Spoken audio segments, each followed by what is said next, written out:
Hello students, Khan chemistry line YouTube channel में आपका स्वागत है। जो हमारा चैप्टर प्रोसेसिंग में चल रहा है वो है हेलो एल्केन और हेलो एरीन। हेलो एल्केन और हेलो एरीन, इसमें हम हेलो एल्केन बनाने की विधियां डिस्कस कर रहे थे। हेलो एल्केन बनाने की विधियां, इसमें हमने एल्केन से, एल्कीन से, अल्कोहल से, अल्कोहल में हमने 4 रिएक्शन पढ़ी। अल्कोहल की ल्यूकास अभिकर्मक से, PCl5 से, PCl3 से, थायोनिल क्लोराइड से, ये हम डिस्कस कर चुके अच्छे से। और एक रिएक्शन हमने पढ़ी थी हेलोजन विनमेप, यानी कि नाभिक स्नेही प्रतिस्थापन, जिसमें हमने फिंकलेस्टाइन, स्वाटर्स 2 रिएक्शन उसमें हम डिस्कस करके अच्छे से क्लियर की थी। आगे इसमें पढ़ते हैं, बनाने की विधियों में जो चलते हैं। एक रिएक्शन आती है, नेम रिएक्शन है हुन्स डीकर अभिक्रिया। हुन्स डीकर अभिक्रिया इंपॉर्टेंट रिएक्शन है, अच्छी रिएक्शन है, ध्यान रखने योग्य रिएक्शन है। हुन्स डीकर अभिक्रिया में क्या होता है, कार्बोक्सिलिक अम्लों के सिल्वर लवण की क्रिया। कार्बोक्सिलिक अम्ल का फंक्शनल ग्रुप क्या होता है, C डबल बॉन्ड OH। इसके लवण की बात कर रहा है, यानी कि मैं इसका CH3 C double bond OH acetic acid व्युत्पन्न डेरिवेटिव लिया मैंने, या डेरिवेटिव फॉर्मूला लिया इसका कार्बोक्सिलिक एसिड के रूप में, तो ये हो गया एसिटिक एसिड। और एसिटिक एसिड का आपको आईयूपीएसी पता है क्या होता है, एथेनोइक एसिड। एसिटिक एसिड तो कैसा नाम है, डेरिवेटिव नाम, और आईयूपीएसी नाम क्या हो गया, एथेनोइक अम्ल। तो कार्बोक्सिलिक अम्ल के सिल्वर लवण, यानी इसके लवण की बात कर रहा है। इसका विघटन कैसे होता है, इसका विघटन होता है CH3 C double bond OH। इसका विघटन हमेशा कैसे होगा, CH3 C double bond O minus H plus.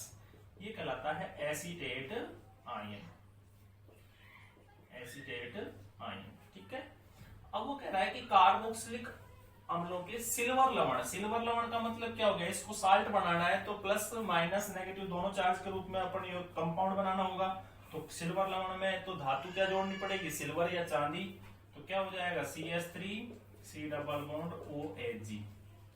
ये हो गया इसका कार्बोक्सिलिक अम्ल का सिल्वर लवण, ये माइनस और ये प्लस। अब वो कहता है कि कार्बोक्सिलिक अम्लों के सिल्वर लवण की क्रिया, इसको मैं क्लीन कर देता हूं, रिएक्शन कंप्लीट करते हैं। ये आपको क्लियर है अच्छे से।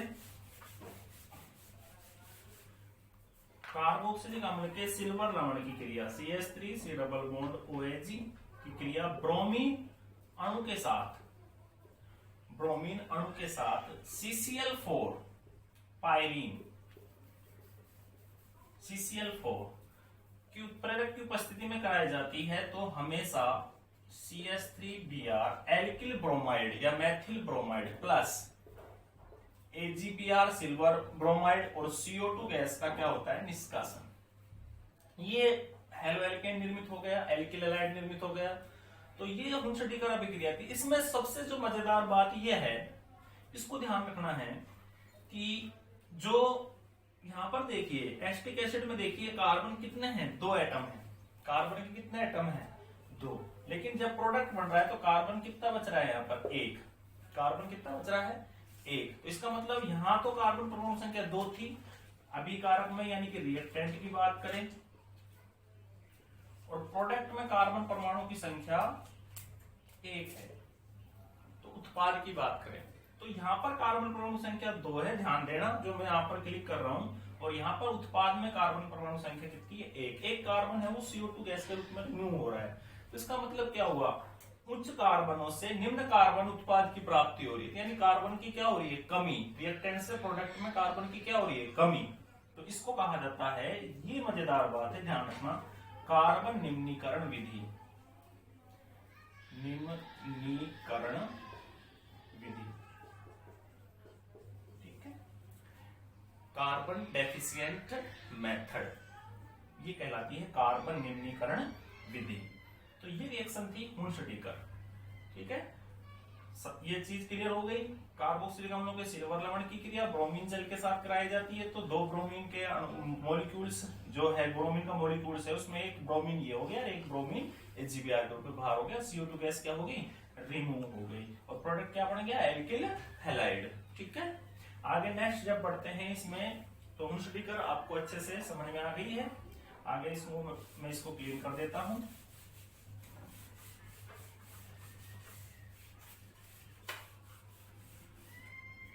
नेक्स्ट रिएक्शन है जो वो है प्राथमिक एमीन से, प्राथमिक एमीन से या प्राइमरी एमीन से। ठीक है, प्राथमिक एमीन, एमीन की जब हम बात करते हैं तो एमीन की जो डेफिनेशन होती है उसको मैं आपसे डिस्कस करूंगा। एमीन, अमोनिया से हाइड्रोजन परमाणु का क्या होता है, प्रतिस्थापन किससे होता है, एल्किल समूह से। किससे होता है, एल्किल समूह से। प्राप्त हाइड्रोकार्बन कहलाते हैं प्राथमिक एमीन या 1 डिग्री एमीन। ठीक है, अब देखो ये 1 डिग्री हो गया। अब हाइड्रोजन परमाणु रिमूव होते चलेंगे, एल्किल समूह जुड़ते चलेंगे, तो 2 डिग्री हो जाएगा। यानी कि बात करें आगे R NH के साथ R, ये 2 डिग्री हो गया। और आगे प्रोसेसिंग में करें तो R N R R, hydrogen पर लोन पेयर। ठीक है, एक लोन पेयर पाया जाता है। तो ये हो गई 3 डिग्री एमीन। तो परिभाषा क्या हुई, अमोनिया से हाइड्रोजन परमाणु का प्रतिस्थापन एल्किल समूह से हो जाने पर प्राप्त हाइड्रोकार्बन एमीन कहलाते हैं। और बनने वाला एमीन कौन सा होता है, प्राथमिक एमीन या 1 डिग्री एमीन। आगे इसमें बढ़ेंगे तो द्वितीयक एमीन, तृतीयक एमीन। प्राथमिक एमीन का आपको पता है नामकरण कैसे किया जाता है, एल्केनेमीन के रूप में किया जाता है। किस रूप में किया जाता है, एल्केनेमीन। यानी कि R के स्थान पर अगर मैं CH3 लूंगा तो ये हो जाएगा मैथेनेमीन। एल्केनेमीन, मैथेनेमीन, एक कार्बन है तो मैथेनेमीन। अगर मैं यहाँ R के स्थान पर दूसरा नेक्स्ट प्रोसेसन में करें इसको, तो ये CH3 ले लिया मैंने दोनों आरों के स्थान पर। तो इसका जो नामकरण किया जाता है वो किया जाता है, मैं यहां पर लिख रहा हूं, ध्यान देना, एन एल्किल एल्केनेमीन के रूप में, एन एल्किल एल्केनेमीन के रूप में। एक को आपको क्या मानना पड़ेगा, सबस्ट्रेट। क्योंकि देखो जब हम कार्बन श्रृंखला की, लंबी कार्बन श्रृंखला के चयन करते हैं तो बीच में विषम परमाणु आ जाता है, इसलिए इसमें एक को क्या मानना पड़ेगा, सबस्ट्रेट, प्रतिस्थापन। तो एन से क्या जुड़ गया, मैथिल, ये एक सबस्ट्रेट हो गया मैथिल, और क्या बच गया, मैथेनेमीन।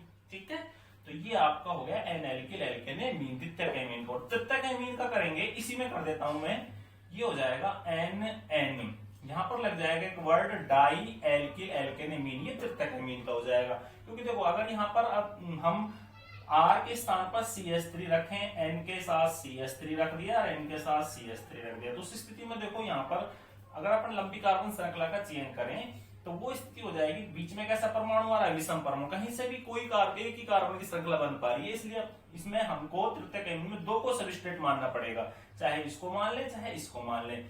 जो हो जाएगा एन से दो मैथिल जुड़ रहे हैं तो एन को कितनी बार लिखना पड़ेगा, 2 बार, एन डाई मैथिल, और बच गया क्या, मैथेनेमीन। तो उसी के आधार पर हो गया एन डाई एल्किल एल्केनेमीन के आधार पर। ये तीनों एमिनो का क्या था, नामकरण। अब इसमें रिएक्शन जो पढ़ते हैं हेलो एल्केन बनाने की, वो रिएक्शन क्या होती है, ये आपको क्लियर है अच्छे से, तो मैं इसको क्लीन कर देता हूँ। रिएक्शन को देखते हैं क्या है रिएक्शन।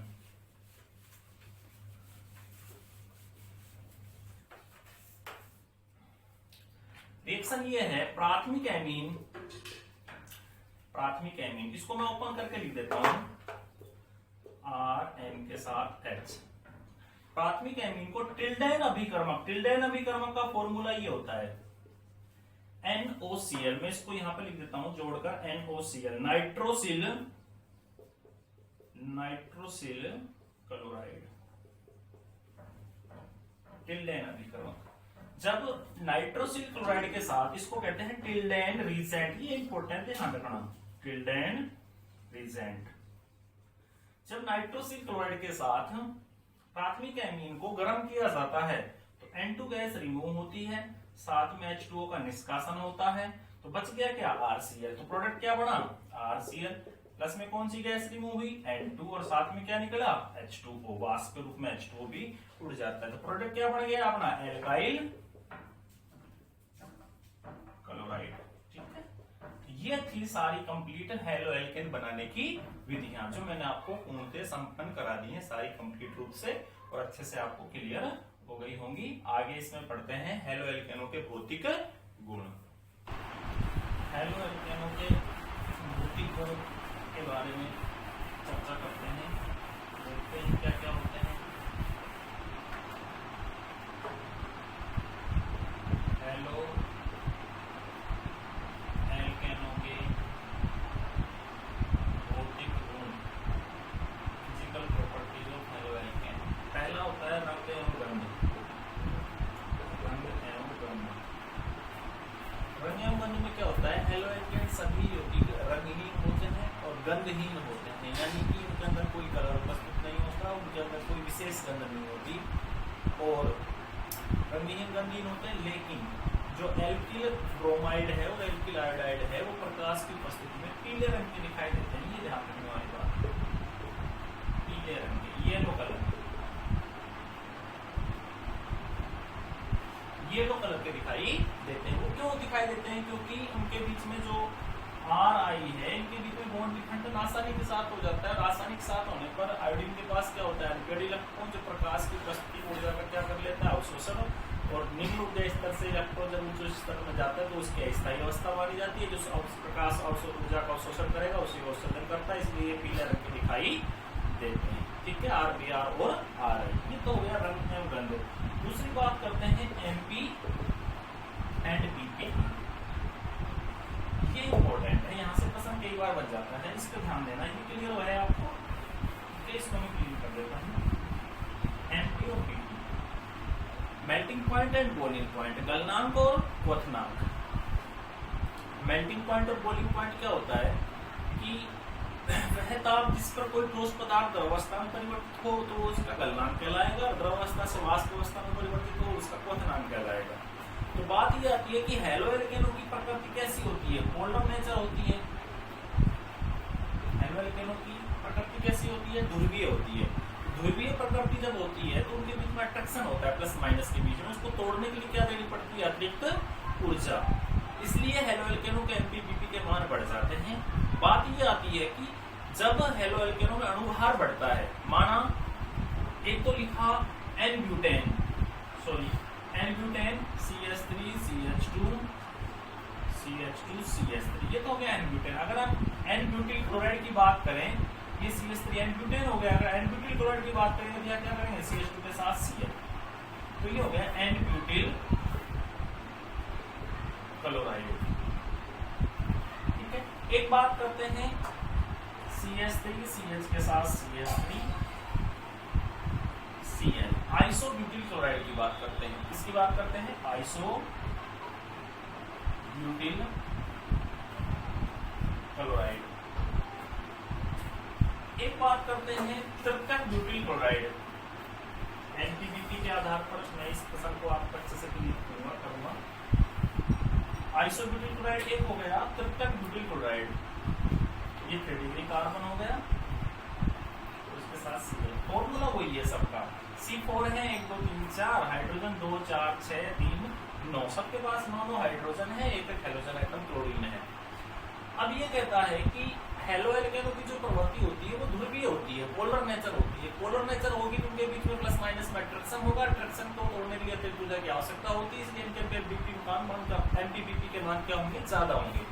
अब ये कहता है कि अगर N-ब्यूटिल क्लोराइड की बात करें या आइसोब्यूटिल क्लोराइड की बात करें या तृतीयक ब्यूटिल क्लोराइड की बात करें, तृतीयक ब्यूटिल क्लोराइड की बात करें, ठीक है, तो सबसे ज्यादा MP/PP N-ब्यूटिल क्लोराइड के होंगे, उसके बाद आइसोब्यूटिल क्लोराइड के होंगे और सबसे कम इसके होंगे।